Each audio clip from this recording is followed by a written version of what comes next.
After consulting with Lucy about her hair, the texture of her hair, the density, and maybe some of the common problems that occur, we're going to try and treat these problems by using the Sea Scalp range, and in particular, the Sea Grow.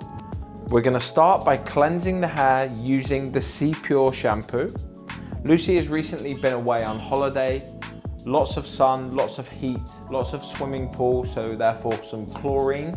We're going to use the SEAPURE shampoo to remove this as a pre-treatment shampoo. It's going to cleanse and refresh the hair and scalp. Sea Grow.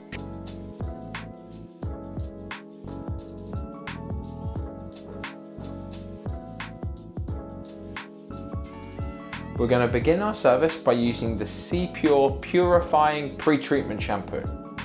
This is a cleansing and refreshing shampoo that cleans the hair and scalp from chlorines, oils, and styling products.